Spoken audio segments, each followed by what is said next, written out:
William Henry Harrison, from Wikipedia, the free encyclopedia. William Henry Harrison, Sr., February 9, 1773 to April 4, 1841, was a United States military officer and politician who served as the 9th President of the United States in 1841. He died of typhoid fever 31 days into his term, the shortest tenure to date, becoming the first U.S. President to die in office.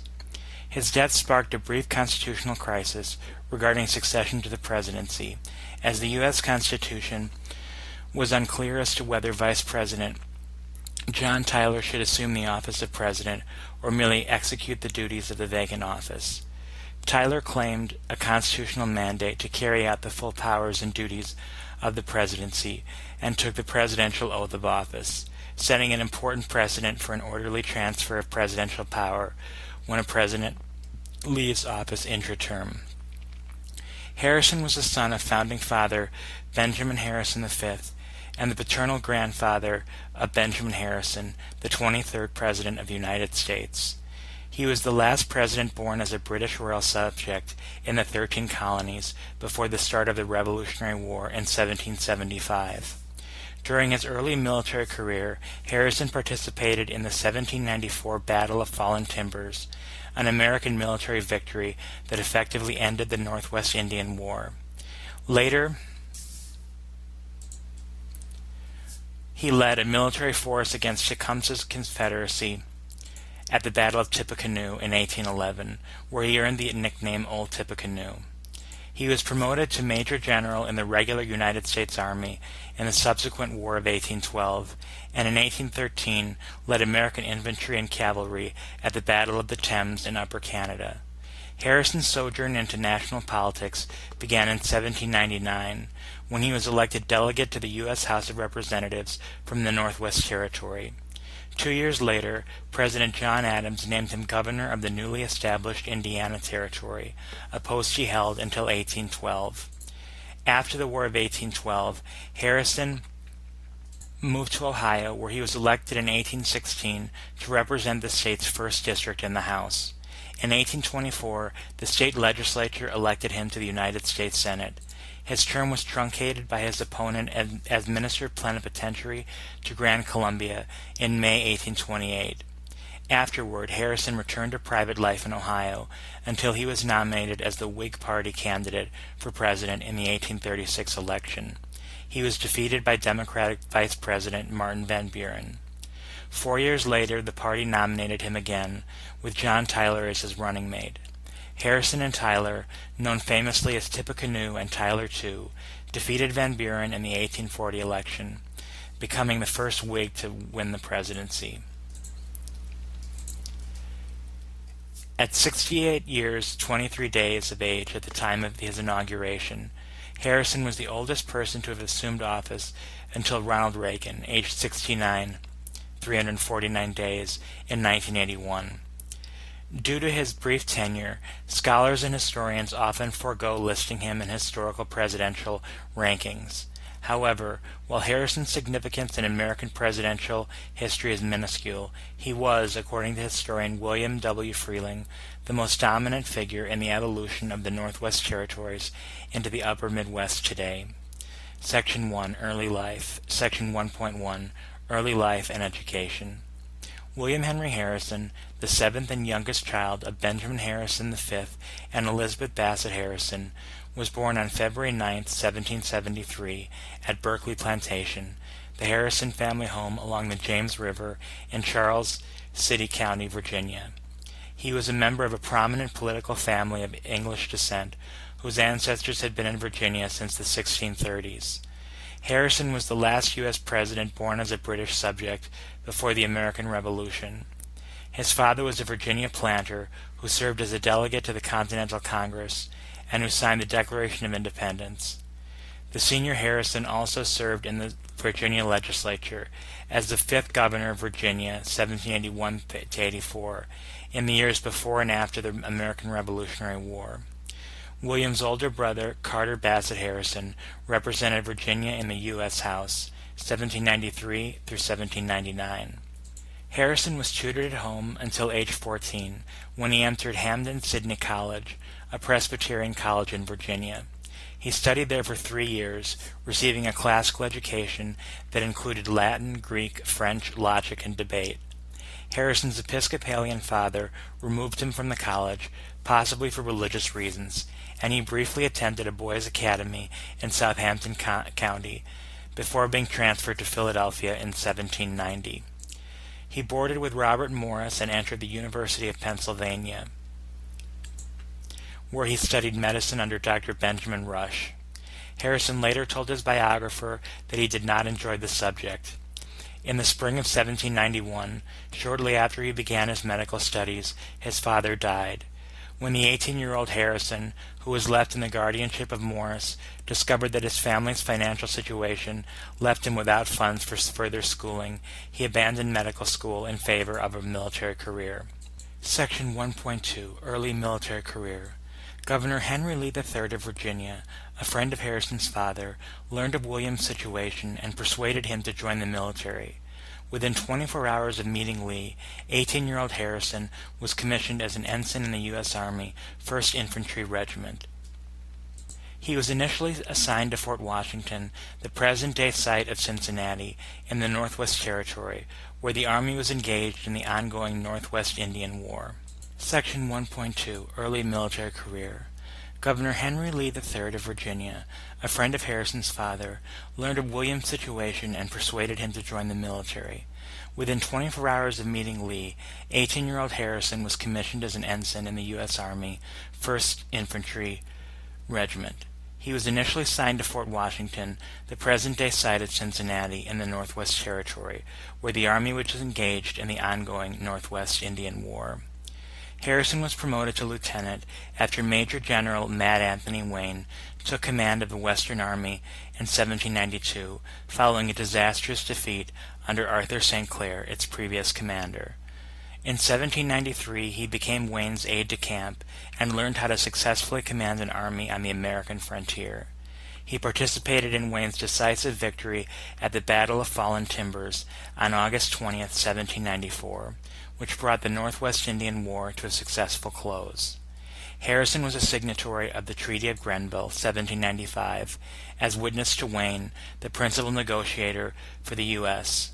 Under the terms of the treaty, a coalition of Native Americans ceded a portion of their lands to the federal government that opened two-thirds of present-day Ohio to settlement by European Americans. Following his mother's death in 1793, Harrison inherited a portion of his family's Virginia estate, including approximately 3,000 acres of land and several slaves. Harrison, who was serving in the Army at the time, sold his land to his brother. Section 1.3, Marriage and Family. In 1795, at age 22, Harrison met Annual Tuthill Symes of North Bend, Ohio. She was a daughter of Anna Tuthill and Judge John Cleves Symes, who served as a colonel in the American Revolutionary War, as representative to the Congress of the Confederation, and became a prominent figure in Ohio. Harrison asked the judge for permission to marry Anna, but was refused. The pair waited until Symes left on business, eloped, and were married on November 25, 1795, at the North Bend home of Dr. Stephen Wood, Treasury of the Northwest Territory. The couple honeymooned at Fort Washington since Harrison was still on military duty. 2 weeks later, at a farewell dinner for General Wayne, Judge Symes confronted his new son-in-law for the first time since the wedding, sternly demanding to know how Harrison intended to support a family. Harrison responded, "By my sword and my own right arm, sir."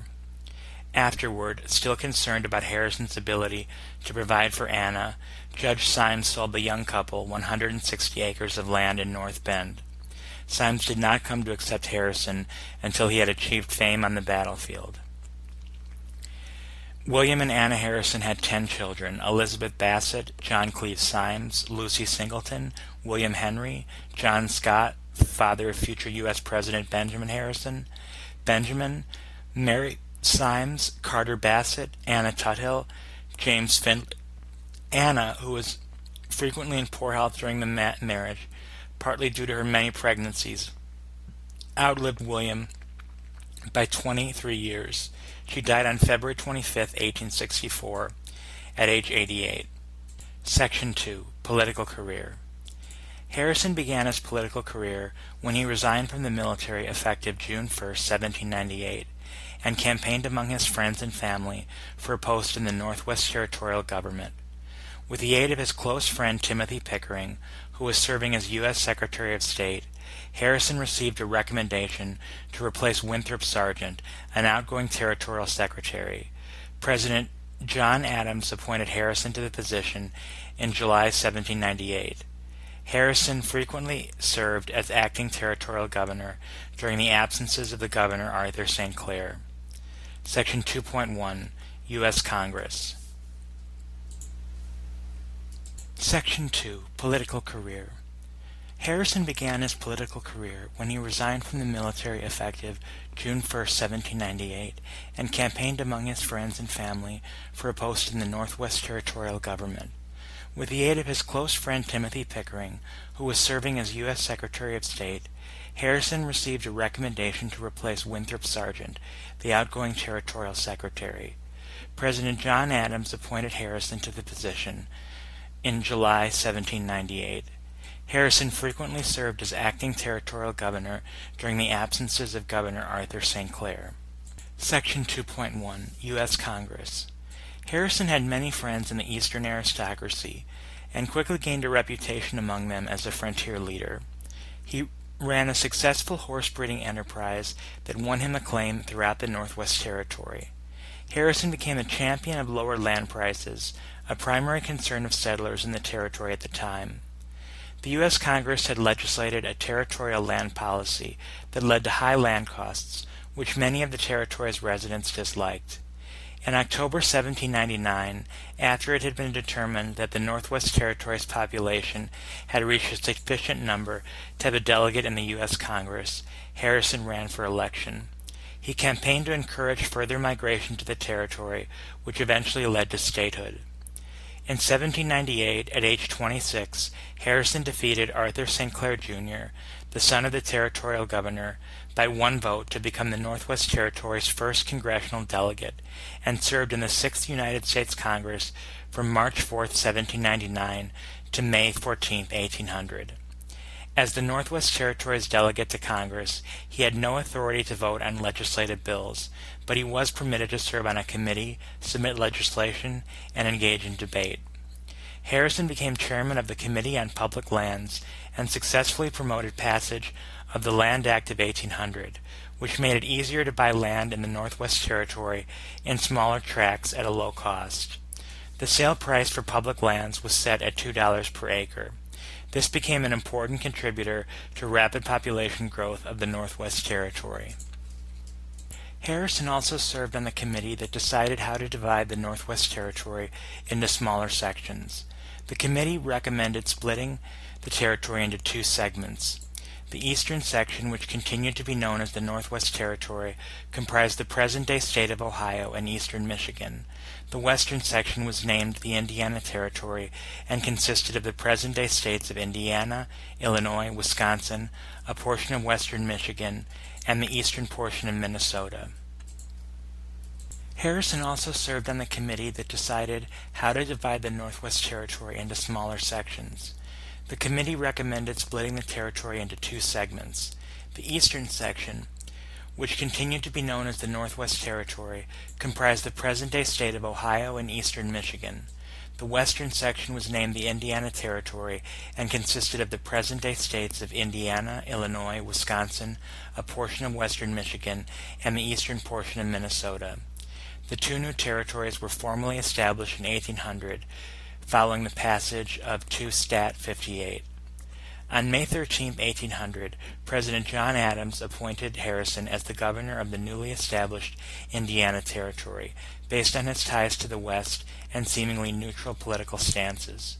Harrison, caught unaware, was reluctant to accept the position until he received assurances from the Jeffersonians that he would not be removed from office after they gained power in the upcoming elections. After Harrison's governorship was confirmed by the U.S. Senate, he resigned from Congress to become the first Indiana territorial governor in 1801. Section 2.2, Indiana Territorial Governor. Harrison arrived at Vincennes, the capital of the newly established Indiana Territory, on January 10, 1801, to begin his duties.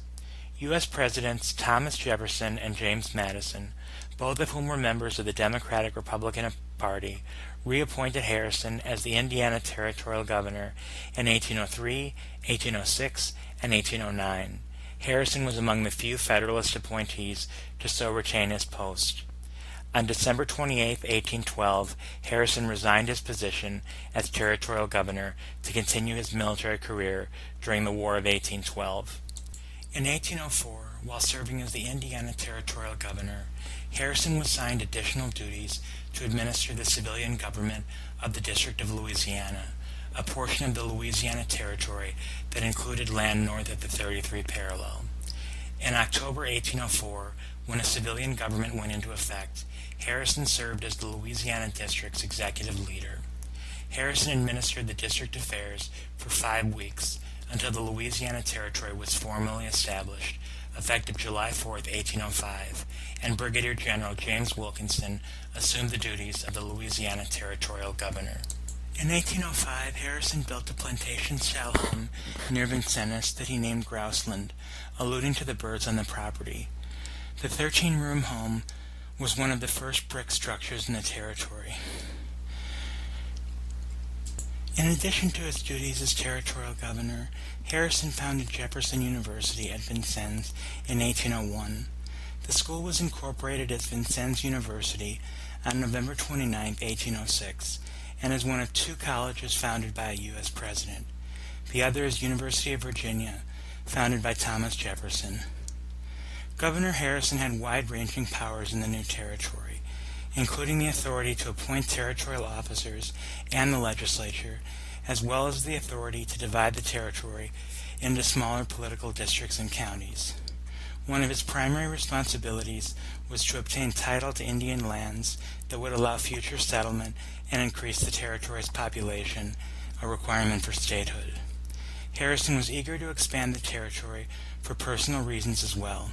His political fortunes were tied to Indiana's eventual statehood.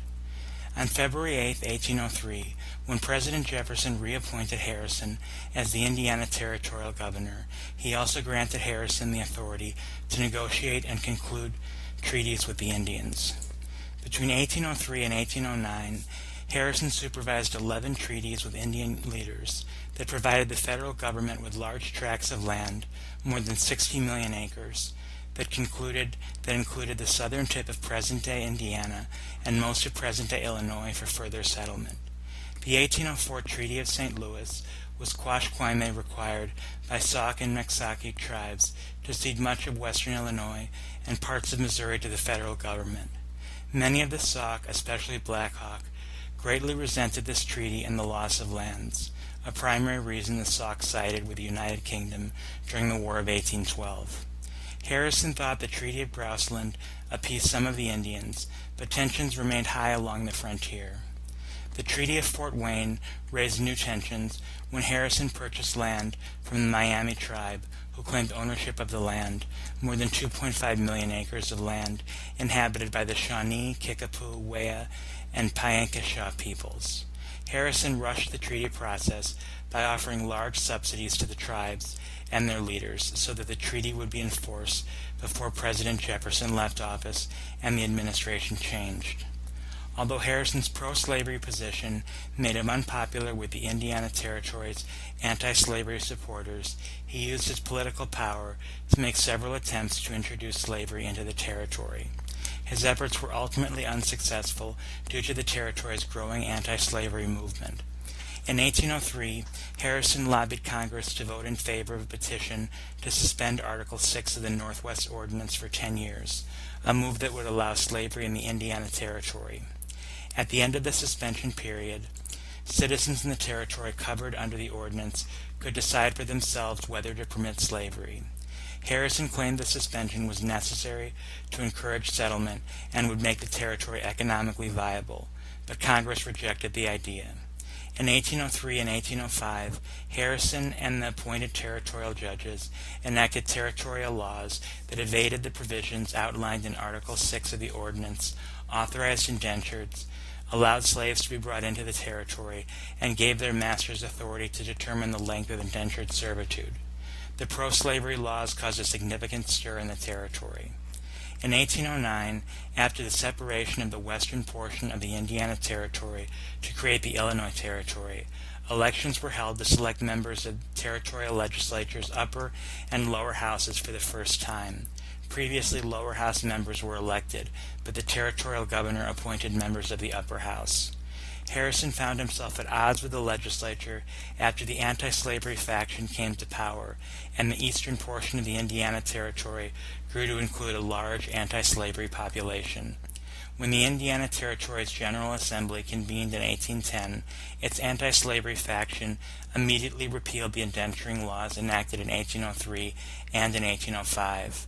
After 1809, Harrison's political authority declined as the Indiana Territorial Legislature assured more authority and the territory advanced toward statehood. By 1812, Harrison had moved away and resumed his military career. President Jefferson, the primary author of the Northwest Ordinance, had made a secret compact with James Lemon to defeat the pro-slavery movement led by Harrison. Although he was a slave owner, Jefferson did not want slavery to expand into the Northwest Territory, as he believed the institution should eventually end. Under the Jefferson-Lemon Compact, Jefferson donated money to Lemon to found churches in Illinois and Indiana to stop the pro-slavery movement. In Indiana, the founding of an anti-slavery church led to citizens signing a petition and organizing politically to defeat Harrison's efforts to legalize slavery in the territory. Jefferson and Lemon were both instrumental in defeating Harrison's attempts in 1805 and 1807 to secure approval to expand slavery in the territory. Section 3, Army General. Section 3.1, Tecumseh and Tippecanoe. An Indian resistance movement against U.S. expansion had been growing through the leadership of the Shawnee brothers, Tecumseh and Tenskwatawa, the prophet. The conflict became known as Tecumseh's War. Tenskwatawa convinced the native tribes that they would be protected by the Great Spirit, and no harm could befall them if they would rise up against the white settlers. He encouraged resistance by telling the tribes to pay white traders only half of what they owed, and to give up all the white men's ways, including their clothing, muskets, and especially whiskey, which was becoming known as evil for American Indians. In 1810, Tecumseh led 400 armed warriors down the Wabash River to meet with Harrison and Vincennes. As the warriors were dressed in war paint, their sudden appearance at first frightened the soldiers at Vincennes. The leaders of the group were escorted to Grouseland, where they met Harrison. In August 1810, Tecumseh led 400 armed warriors down the Wabash River to meet with Harrison and Vincennes. As the warriors were dressed in war paint, their sudden appearance at first frightened the soldiers at Vincennes. The leaders of the group were escorted to Grouseland, where they met Harrison. Tecumseh insisted that the Fort Wayne Treaty was illegitimate.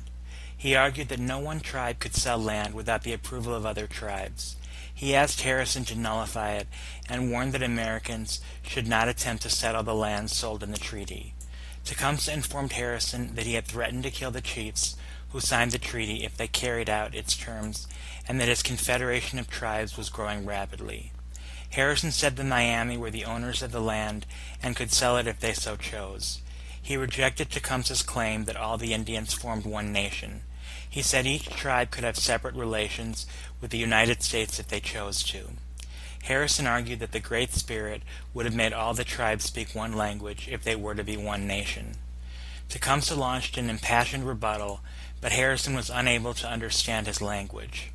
A Shawnee friendly to Harrison cocked his pistol from the sidelines to alert Harrison that Tecumseh's speech was leading to trouble.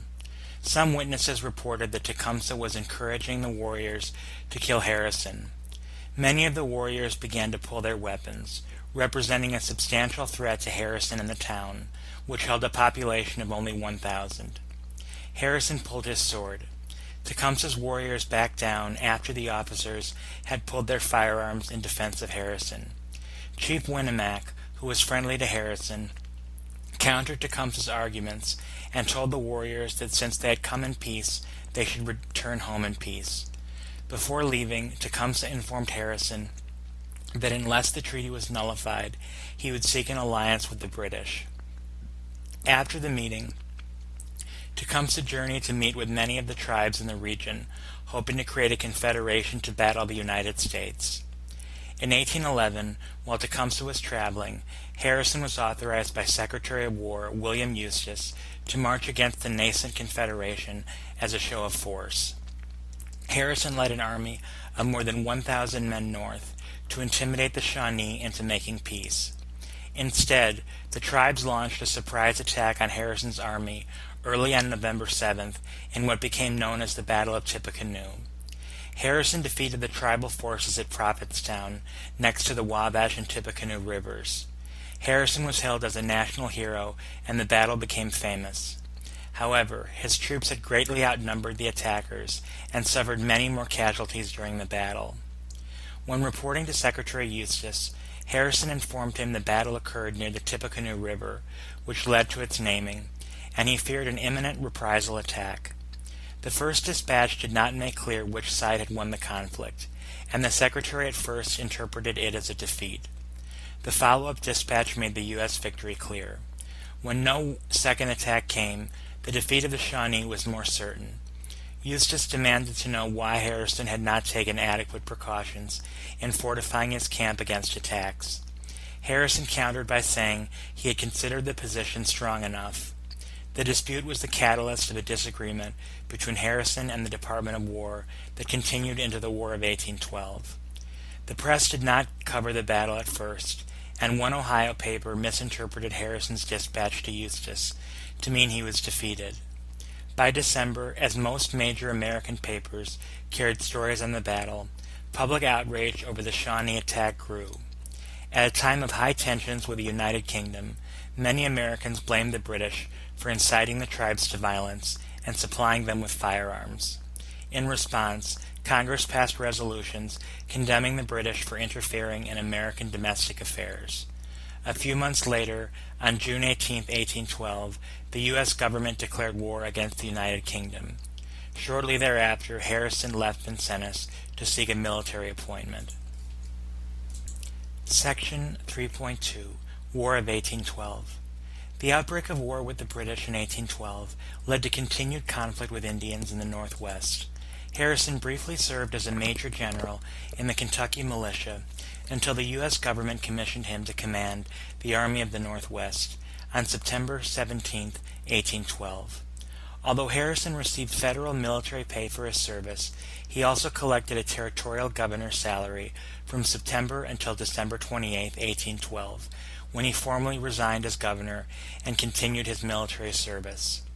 After the American defeat in the Siege of Detroit, General James Winchester, who became the commander of the Army of the Northwest, offered Harrison the rank of brigadier general.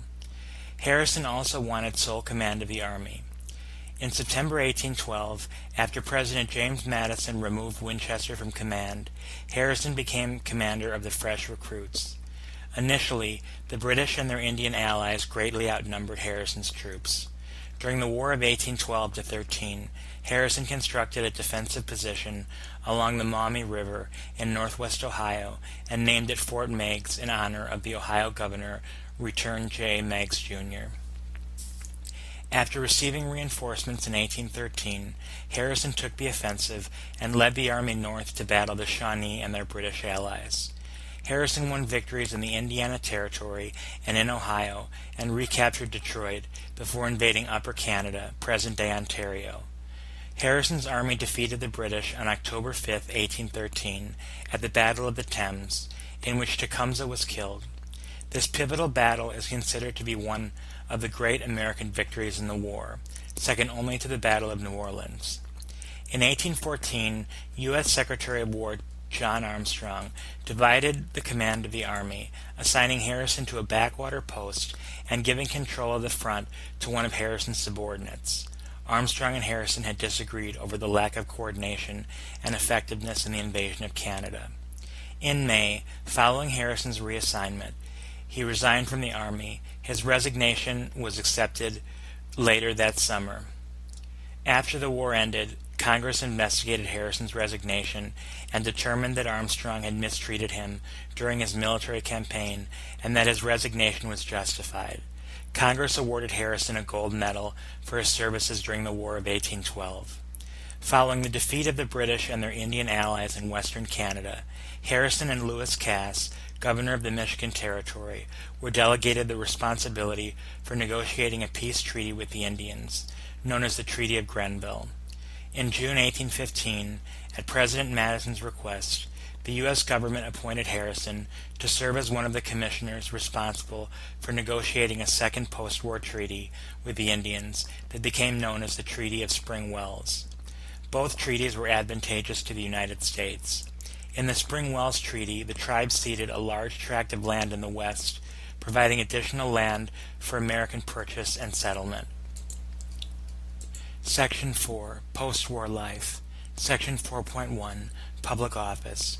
After John Gibson replaced Harrison as Indiana Territorial Governor in 1812, and Harrison's resignation from the Army in 1814, he returned to his family in North Bend. Harrison cultivated his land and enlarged the log cabin farmhouse, but he soon returned to public life. In 1816, Harrison was elected to complete the term of John McLean of Ohio in the U.S. House of Representatives, where Harrison represented the state from October 8, 1816 to March 3, 1819. In 1817, Harrison declined to serve as Secretary of War under President Monroe.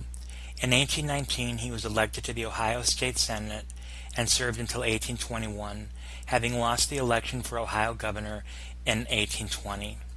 In 1822, he ran for a seat in the U.S. House, but lost by 500 votes to James W. Gaisley. In 1824, Harrison was elected to the U.S. Senate, where he served until May 20, 1828. Fellow Westerners in Congress called Harrison a Buckeye, a term of affection related to the native Ohio buckeye tree. He was an Ohio presidential elector in 1820 for James Monroe and for Henry Clay in 1824. Appointed in 1828 as Minister Plenipotentiary for Grand Columbia, Harrison resigned from Congress and served in his new post until March 8, 1829. He arrived in Bogota on December 22, 1828, and found the condition of Colombia saddening. Harrison reported to the Secretary of State that the country was on the edge of anarchy, including his opinion that Simón Bolívar was about to become a military dictator. While minister in Colombia, Harrison wrote a rebuke to Bolívar, stating, "The strongest of all governments is that which is most free." He called on Bolívar to encourage the development of democracy. In response, Bolívar wrote, "The United States seem destined by Providence to plague America with torments in the name of freedom," a sentiment that achieved fame in Latin America.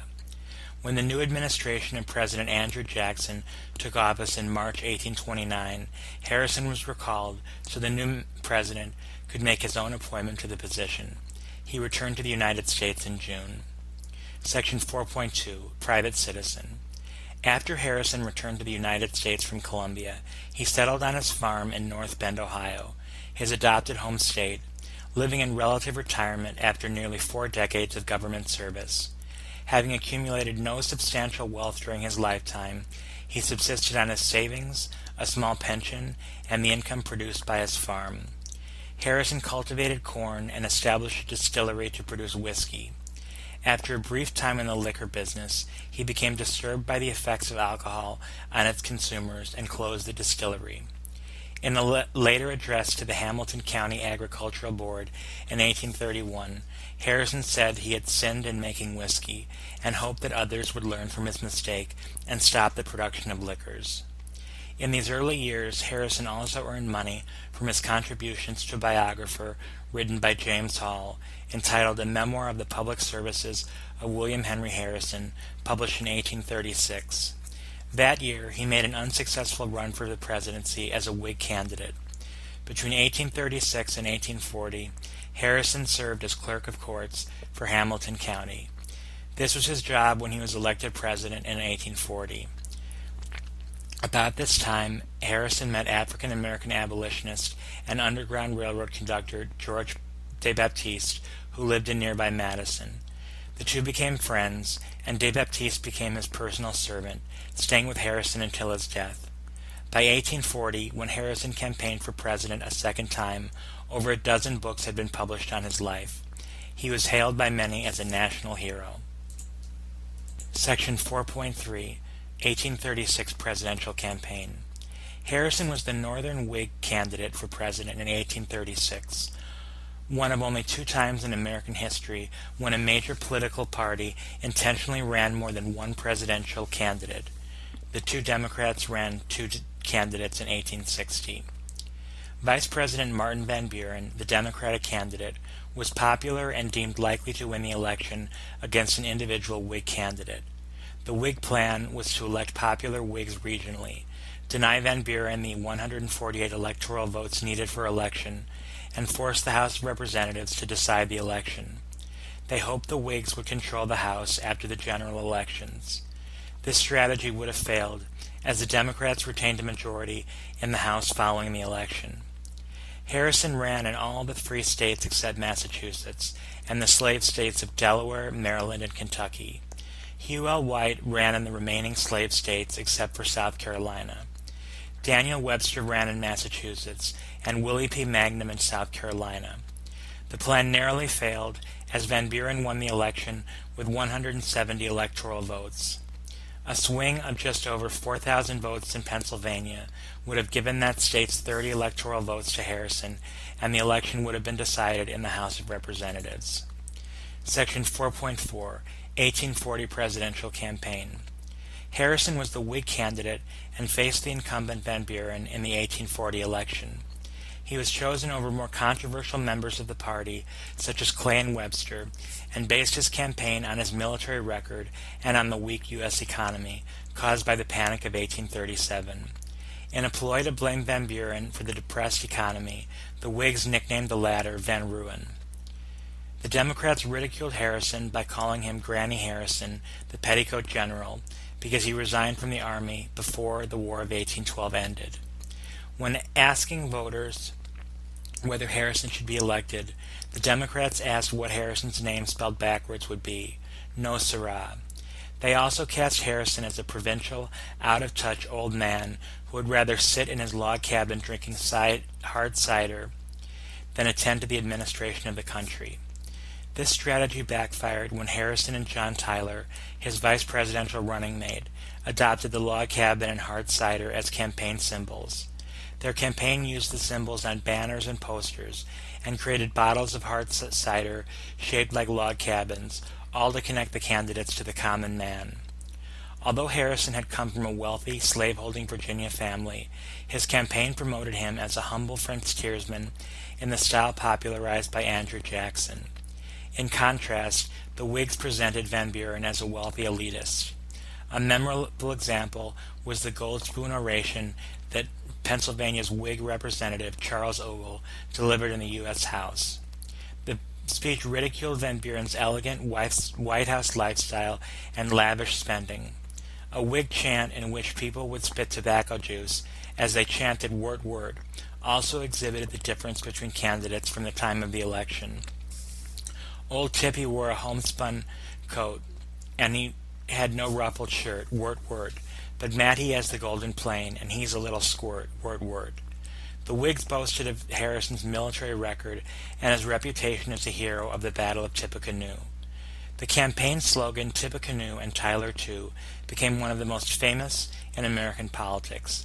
Harrison won a landslide victory in the Electoral College, 234 electoral votes to Van Buren's 60, although the popular vote was much closer. Harrison received 53% of the popular vote to Van Buren's 47%, with a margin of less than 150,000 votes. Section 5, Presidency, 1841. Section 5.1, Shortest Presidency. Harrison's wife, Anna Harrison, was too ill to travel when her husband left Ohio for his inauguration, and she decided not to accompany him to Washington. Harrison asked his daughter-in-law, Jane Irwin Harrison, widow of his namesake son, to accompany him and act as hostess until Anna's proposed arrival in May. When Harrison came to Washington, he wanted to show that he was still the steadfast hero of Tippecanoe, and that he was a better educated and thoughtful man than the backwoods character portrayed in the campaign. He took the oath of office on Thursday, March 4th, 1841, a cold and wet day. He wore neither an overcoat nor hat, rode on horseback to the ceremony rather than in the closed carriage that had been offered him, and delivered the longest inaugural address in American history. At 8,445 words, it took him nearly 2 hours to read, although his friend and fellow Whig Daniel Webster had edited it for length. After becoming the first head of state to have his photograph taken, Harrison then rode through the streets in the inaugural parade, and that evening attended 3 inaugural balls, including one at Carusi's Saloon entitled the Tippecanoe Ball, which at a price of $10 per person, equivalent to $243 in 2018, attracted 1,000 guests. The inaugural address was a detailed statement of the Whig agenda, essentially a repudiation of Jackson's and Van Buren's policies. Harrison promised to reestablish the Bank of the United States and extend its capacity for credit by issuing paper currency, Henry Clay's American system, to defer the judgment of Congress on legislative matters, with sparing use of its veto power, and to reverse Jackson's spoils system of executive patronage. He promised to use patronage to create a qualified staff, not to enhance his own standing in government. As leader of the Whigs and a powerful legislator, as well as a frustrated presidential candidate in his own right, Henry Clay expected to have substantial influence in the Harrison administration. He ignored his own platform plank of overturning the spoils system. Clay attempted to influence Harrison's actions before and during his brief presidency, especially in putting forth his own preferences for cabinet offices and other presidential appointments. Harrison rebuffed his aggression, saying, "Mr. Clay, you forget that I am the president." The dispute intensified when Harrison named Daniel Webster, Clay's arch-rival for control of the Whig Party, as his Secretary of State, and appeared to give Webster's supporters some highly coveted patronage positions. Harrison's sole concession to Clay was to name his protege John J. Crittenden to the post of Attorney General. Despite this, the dispute continued until the president's death. Clay was not the only one who hoped to benefit from Harrison's election. Hordes of office applicants came to the White House, which was then open to all who wanted a meeting with the president. Most of Harrison's businesses during his month-long president involved extensive social obligations, an inevitable part of his high position and arrival in Washington, and receiving visitors of the White House.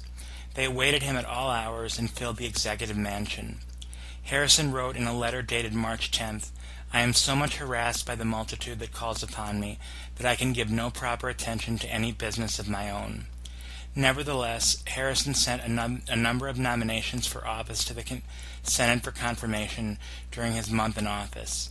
The new 27th Congress had convened an extraordinary session for the purpose of confirming Harrison's cabinet and other important nominees, since a number of them arrived after Congress's March 15th adjournment. However, John Tyler would ultimately be forced to re-nominate many of Harrison's selections. Harrison took his pledge to reform executive appointments seriously, visiting each of the 6 executive departments to observe its operations and issuing through Webster an order to all departments that electioneering by employees would henceforth be considered grounds for dismissal. As he had with Clay, Harrison resisted pressure from other Whigs over partisan patronage.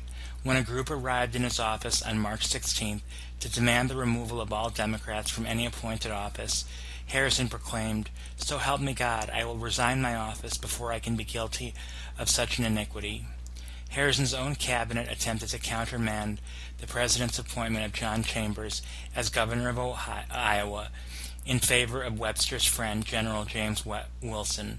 When Webster attempted to press this decision at a March 25th cabinet meeting, however, Harrison asked him to read aloud a handwritten note, which said simply, "William Henry Harrison, President of the United States," then announced that William Henry Harrison, President of the United States, tells you, gentlemen, that by God, John Chambers shall be governor of Iowa. Harrison's only official act of consequence was to call Congress into a special session. Henry Clay and he had disagreed over the necessity of such a session, and when on March 11th Harrison's cabinet proved evenly divided, the president vetoed the idea. When Clay pressed Harrison on the special session on March 13th, the president rebuffed his counsel and told him not to visit the White House again, but to address him only in writing. A few days later, however, Treasury Secretary Thomas Ewing reported to Harrison that federal funds were in such trouble that the government could not continue to operate until Congress's regularly scheduled session in December. Harrison thus relented, and on March 17th proclaimed the special session in the interest of the condition of the revenue and finance of the country. Had Harrison lived, the session would have begun on May 31st as scheduled. Section 6. Death and Funeral. On March 26, 1841, Harrison became ill with a cold after being caught in a torrential downpour without cover. His symptoms grew progressively worse over the ensuing 2 days, at which time a team of doctors was called in to treat him. The prevailing misconception at the time was that his illness had been caused by the bad weather at his inauguration 3 weeks earlier.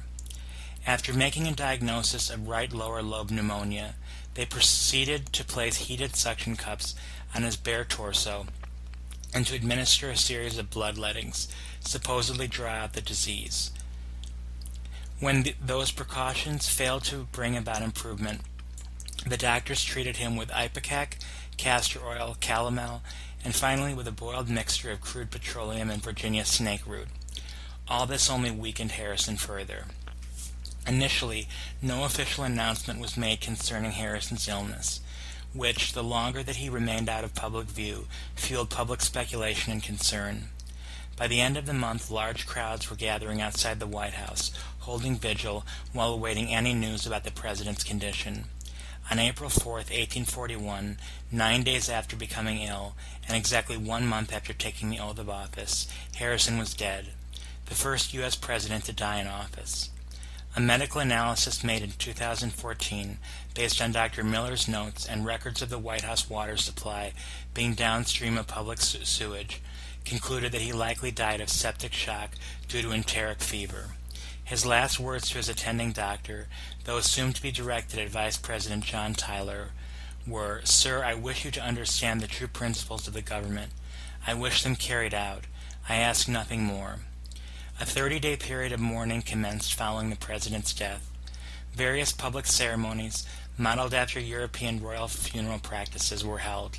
An invitation-only funeral service was also held on April 7th in the East Room of the White House, after which Harrison's coffin was brought to Congressional Cemetery in Washington, D.C., where it was replaced in a temporary receiving vault. Solomon Northup gave an account of the procession in 12 Years a Slave. The next day there was a great pageant in Washington. The roar of cannon and the tolling of bells filled the air, while many houses were shrouded with crape, and the streets were black with people. As the day advanced, the procession made its appearance, coming slowly through the avenue, carriage after carriage, in long succession, while thousands upon thousands followed on foot, all moving to the sound of melancholy music. They were bearing the dead body of Harrison to the grave. I remember distinctly how the window glass would break and rattle to the ground after each report of the cannon they were firing in the burial ground. That June, Harrison's body was transported by train and river barge to North Bend, Ohio. Then, on July 7, 1841, the nation's 9th president was buried in a family tomb at the summit of Mount Nebo, overlooking the Ohio River, now the William Henry Harrison Tomb State Memorial. Section 6.1. Impact of Death. Harrison's death highlighted an ambiguity in Article 2, Section 1, Clause 6 of the United States Constitution regarding succession to the presidency. Although clearly provided for the Vice President to take over the powers and duties of the President in the event of a President's removal, death, resignation, or inability, left unclear was whether the Vice President became President of the United States or simply temporarily acted as President in a case of succession. Harrison's cabinet insisted that Tyler was Vice President acting as President. Tyler was resolute in his claim to the title of President and in his determination to exercise the full powers of the President. After the cabinet consulted with Chief Justice Roger Taney, it was decided that if Tyler took the presidential oath of office, he would assume the office of President. Tyler obliged and was sworn into office on April 6, 1841. Congress convened in May, and after a short period of debate in both houses, it passed a resolution that confirmed Tyler as president for the remainder of Harrison's term. The precedent he set in 1841 was followed subsequently on 7 occasions when an incumbent president died, and was written into the Constitution in 1967 through Section 1 of the 25th Amendment. More generally, Harrison's death was a disappointment to Whigs, who hoped to pass a revenue tariff and enact measures to support Henry Clay's American system. John Tyler, Harrison's successor and a former Democrat, abandoned the Whig agenda, effectively cutting himself off from the party. Also, with Harrison's death, 3 persons served as president within a single calendar year: Martin Van Buren, Harrison, Tyler. This has only happened on one other occasion, in 1881, when Rutherford B. Hayes, James A. Garfield, and Chester A. Arthur each served. Section 7, Legacy. Section 7.1, Historical Reputation.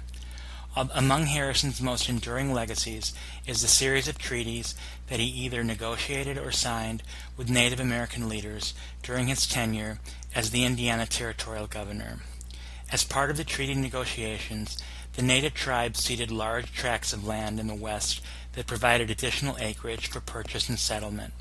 Hamilton's chief presidential legacy lies in his campaigning methods, which laid the foundation for the modern presidential campaign tactics. Harrison was the first incumbent president to have his photograph taken. The image was made in Washington, D.C. on his inaugural day in 1841. Photographs exist of John Quincy Adams, Andrew Jackson, and Martin Van Buren, but these images were taken after they left office. The Harrison image was the first presidential photograph. The original daguerreotype of Harrison on his inauguration has been lost, although at least one early photographic copy exists in the archives of the Metropolitan Museum of Art. Harrison died nearly penniless. Congress voted his wife Anna a presidential widow's pension of $25,000, 1 year of Harrison's salary, equivalent to about $607,000 in 2018. She also received the right to mail letters free of charge. Harrison's son, John Scott Harrison, represented Ohio in the U.S. House of Representatives between 1853 and 1857. Harrison's grandson, Benjamin Harrison of Indiana, served as the 23rd president from 1889 to 1893, making William and Benjamin Harrison the only grandparent-grandchild pair of U.S. presidents. Section 7.2, Honors and Tributes. On February 19, 2009, the U.S. Mint released the 9th coin in the presidential $1 coin program, bearing Harrison's likeness. A total of 98,420,000 coins were minted. Several monuments and memorial statues have been erected in a tribute to Harrison. There are public statues of him in downtown Indianapolis, Cincinnati's Piatt Park, the Tippecanoe County Courthouse, Harrison County, Indiana, and Owen County, Indiana. Numerous counties and towns also bear his name.